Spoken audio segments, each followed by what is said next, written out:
శివకేశవులకు ప్రీతిపాత్రమైన ధనుర్మాస పూజలు శ్రీకాకుళం జిల్లా అంతటా ఘనంగా జరుగుతున్నాయి. శ్రీకాకుళం నగరంలో చిన్న బజార్ వీధిలో ఉన్న శ్రీ వెంకటేశ్వర స్వామివారి ఆలయంలో తిరుప్పావై ప్రవచనాలు, అభిషేకాలు, అర్చనలు వైభవంగా జరిగాయి. ఈ సందర్భంగా ధనుర్మాస ప్రత్యేకతను అర్చకులు రేజేటి శ్రీనివాస శర్మ మీడియాకు వివరించారు. గోదాదేవి వ్రతం ప్రత్యేకత వివరించారు. జనవరి 8వ తారీఖు మంగళాశాసన పాసురం ఆండ్రవిగళం పౌత పాసురం. అలాగే ఆ రోజు భక్తుల చేత స్వయంగా పొన్నాకుల హారతి ఉంటుంది. స్వయంగా స్వామివారికి మన చేతుల్లో మనమే హారతి ఇచ్చే అవకాశం ఉంటుంది. తర్వాత 10వ తారీఖు వైకుంఠ ఏకాదశి.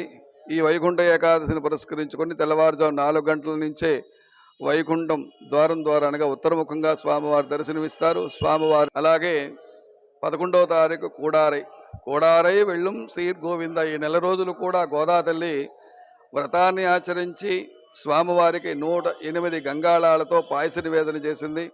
ఈ యొక్క పాయసాన్ని స్వామివారు స్వీకరించి అమ్మవారికి అనుగ్రహించారు. అలాగే ఈ ఉత్సవాన్ని కూడా ప్రతి వైష్ణవ క్షేత్రంలో కోడారై ఉత్సవం నిర్వహిస్తూ ఉంటాం. అలాగే మన దేవాలయంలో కూడా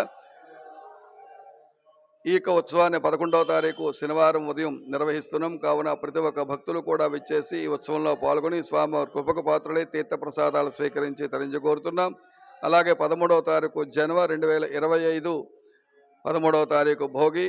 ఈ యొక్క భోగి సందర్భంగా ఉదయం 9:30 గోదారంగనాథ స్వామివారి కళ్యాణం అత్యంత వైభవపేతంగా మన దేవాలయంలో నిర్వహించబడుతోంది. కావున భక్తులేవాని మంది కూడా ఈ పరమ పవిత్రమైనటువంటి మోక్షదాయకమైనటువంటి శక్తిదాయకమైనటువంటి రక్తదాయకమైనటువంటి సూక్ష్మంలో మోక్షానంద మహత్తరవకాశాన్ని ప్రతి ఒక్కరు కూడా సద్వినియోగం చేసుకొని